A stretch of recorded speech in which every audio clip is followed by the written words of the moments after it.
Assalamualaikum warahmatullahi wabarakatuh. Pada hari ini, Ibu akan menjelaskan tentang teorema Pitagoras. Apa itu teorema Pitagoras? Mungkin di antara kalian sudah mengetahui apa atau bagaimana tentang teorema Pitagoras. Nah, teorema Pitagoras ini sering digunakan dalam kehidupan nyata, yaitu digunakan oleh seorang tukang bangunan atau tukang kayu. Nah, kenapa digunakan oleh tukang kayu atau tukang bangunan? Nah, kalau kalian perhatikan, coba kalian amati atau perhatikan secara langsung pada rumah kalian, yaitu pada misal kerangka jendela atau kerangka pintu atau juga tembok dinding tembok kalian. Nah, semuanya itu akan membentuk tegak lurus. Jadi ada dua sisi yang tegak lurus. Nah, kedua sisi yang tegak lurus itu merupakan segitiga siku-siku. Nah, seperti yang ada di gambar ini. Nah, dapat kalian lihat di sini ada segitiga siku-siku, yaitu yang tegak lurus. Dari kedua sisi yang tegak lurus ini nanti akan terdapat sisi yang miring. Kita tarik garis, nanti sisi yang miring atau merupakan sisi yang terpanjang, atau dengan kata lain hipotenusa.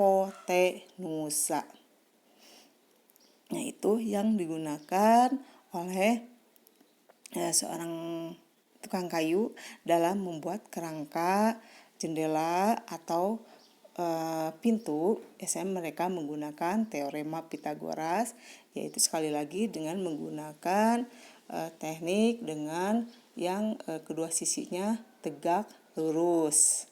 Nah, nanti akan dari kedua sisi itu ditarik garis, nanti akan membentuk garis miring atau sisi terpanjangnya yang dinamakan dengan hipotenusa. Nah, sekarang kita lihat, amati pada gambar ini. Pada gambar segitiga ini merupakan segitiga siku-siku. Kenapa dinamakan segitiga siku-siku? Karena lihat di sini ada sisi AB dan sisi AC. Sisi AC tegak lurus terhadap sisi AB. Nah, kemudian untuk yang sisi BC ini merupakan sisi hipotenusa atau sisi miringnya, atau merupakan sisi yang terpanjang. Nah, kemudian dari tadi dikatakan bahwa sisi AC tegak lurus terhadap AB itu akan membentuk sudut 90 derajat. Maka dinamakan dengan segitiga siku-siku. Nah, pada segitiga siku-siku ini berlaku teorema Pitagoras, yaitu jumlah kuadrat sisi miring, ini sisi miring, jumlah kuadrat sisi miring sama dengan jumlah kuadrat kedua sisi lurus. Ini. Nah, sehingga kita lihat lagi ke sini bahwa dalam segitiga siku-siku ini terdapat tiga sisi, yaitu A, B, B, C, A, C. Dan terdapat tiga sudut, yaitu sudut A, B, dan C. Nah, kita lihat sisi AB menghadapi sudut C. Sehingga kita rubah untuk sisi AB itu panjangnya sebesar C. Sedangkan sisi BC menghadapi sudut A. Sehingga untuk sisi BC karena menghadapi sudut A, kita namakan ini atau panjangnya sebesar A. Dan yang terakhir untuk sisi AC menghadapi sudut B, sehingga sisi AC diberi panjang sebesar B. Nah, itu untuk segitiga siku-siku. Nah, sehingga cara mencari untuk sisi A sekali lagi karena ini merupakan sisi miring atau hipotenusa, tadi sudah dikatakan bahwa jumlah kuadrat sisi miring sama dengan jumlah, diulangi lagi bahwa kuadrat sisi miring sama dengan jumlah kuadrat dari panjang sisi siku-siku. Sehingga berlaku di sini adalah A kuadrat sama dengan B kuadrat ditambah C kuadrat. Nah, itu untuk sisi miring. Nah, sekarang bagaimana untuk mencari sisi yang tegak lurus? Nah, untuk mencari yang B berarti B kuadrat sama dengan A kuadrat dikurangi dengan C kuadrat. Nah, untuk yang C berarti mencarinya adalah C kuadrat sama dengan A kuadrat dikurangi B kuadrat. Jadi intinya kalau mencari sisi miring dijumlahkan kuadrat yang tegak lurus, sedangkan untuk mencari sisi yang tegak lurus berarti sisi miring, jadi ingat dikuadratkan dulu, kuadrat sisi miring kurangi dengan salah satu yang sisi tegak lurus. Nah, itu. Nah, sekarang lihat ke sini. Ini contoh latihan soal. Di sini adalah tentukan rumus Pitagoras dari setiap segitiga siku-siku pada soal berikut. Nah, ya lupa ini untuk yang Pitagoras ini berlaku untuk segitiga siku-siku. Nah, lihat ke contoh yang A kembali lagi. Nah, berarti untuk mencari B di sini sisi B itu merupakan sisi miring atau hipotenusa atau sisi yang terpanjang. Berarti mencari B itu adalah B kuadrat sama dengan A kuadrat ditambah C kuadrat. Itu untuk nomor 1. Sedangkan untuk nomor 2 berarti A kuadrat sama dengan B kuadrat tambah C kuadrat. Untuk yang nomor 3 P kuadrat sama dengan Q kuadrat tambah R kuadrat. Dan yang terakhir untuk nomor 4 berarti R kuadrat sama dengan P kuadrat tambah Q kuadrat. Nah, itu untuk mencari hipotenusanya. Sedangkan misalkan di sini yang ditanyakan adalah sisi yang tegak lurusnya. Untuk mencari sisi yang tegak lurus, misalkan di soal yang nomor 1, kita mencari yang C. Berarti untuk mencari yang C sama dengan C kuadrat sama dengan B kuadrat dikurangi A kuadrat.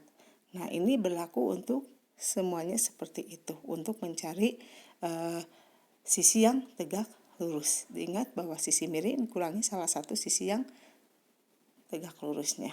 Nah, itu cara mencari sisi-sisi pada segitiga siku-siku dengan menggunakan teorema Pitagoras.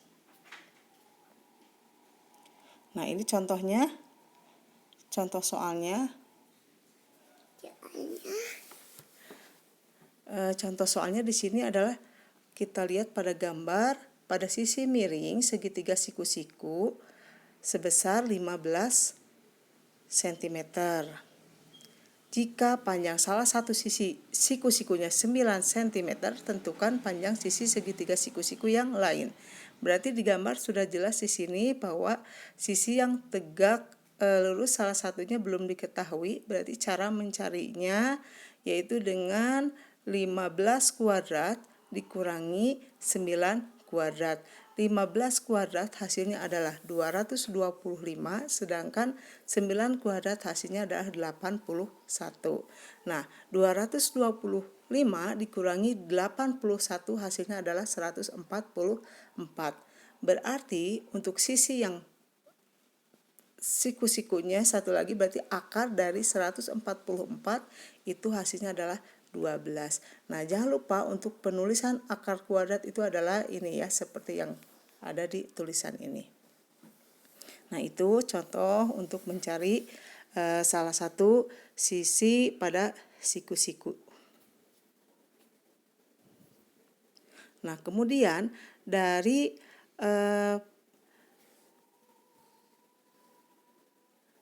jenis segitiga ini kita dapat mengetahui, karena seperti yang kita ingat bahwa jenis segitiga berdasarkan besar sudutnya itu ada namanya segitiga siku-siku, segitiga lancip, segitiga tumpul. Nah, untuk segitiga siku-siku itu adalah besar sudutnya 90, sedangkan untuk yang segitiga lancip, yaitu berarti sudut lancip itu besar sudutnya lebih dari 0 kurang dari 90 derajat. Sedangkan untuk segitiga tumpul berarti besar sudutnya itu antara atau lebih dari 90 dan kurang dari 180 derajat.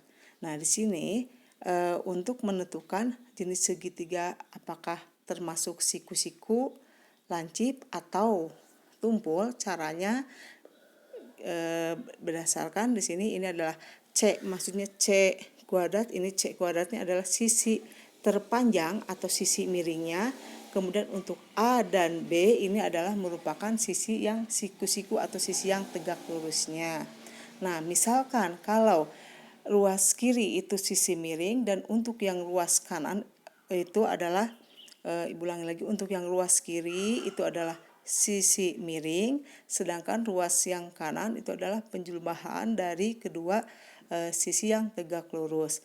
Nah, kalau misalkan antara ruas kiri dan ruas kanan itu nilainya sama, berarti itu termasuk segitiga siku-siku. Ulangi lagi, kalau antara ruas kiri dan ruas kanan hasilnya sama, itu berarti termasuk segitiga siku-siku. Yang ruas kiri itu adalah sisi miring dan yang ruas kanan itu adalah jumlah kuadrat dari kedua sisi yang tegak lurus. Nah, jangan lupa untuk ruas kanan dan ruas kirinya dikuadratkan. Nah, kalau misalkan di sini C kuadrat, ingat ini C kuadratnya misalkan ini adalah sisi miring. Kalau sisi miring di ruas kiri lebih besar hasilnya dibandingkan dengan ruas kanan, maka itu termasuk segitiga tumpul. Berarti kalau nanti kalian sudah menghitung bahwa di ruas kiri untuk sisi miringnya lebih besar dibandingkan dengan ketika kalian sudah menjumlahkan hasil kuadrat siku di ruas kanannya, maka itu sekali lagi disebut segitiga tumpul. Nah, yang terakhir, kalau misalkan sisi miring setelah dikuadratkan untuk yang ruas kiri hasilnya kurang dari jumlah kuadrat kedua sisi yang tegak lurus, maka itu termasuk segitiga lancip. Nah, kita lihat ke sini. Contohnya adalah katanya suatu segitiga panjang sisi-sisinya diketahui adalah 6 cm, 12 cm, dan 15 cm. Tentukanlah jenis segitiga tersebut.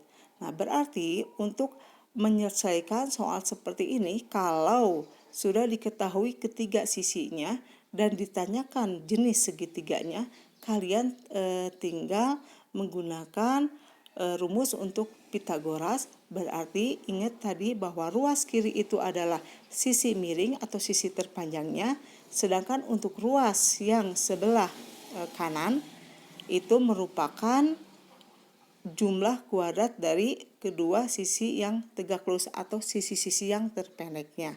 Nah, kita lihat di sini. Untuk yang sisi miring, berarti sisi terpanjangnya adalah 15.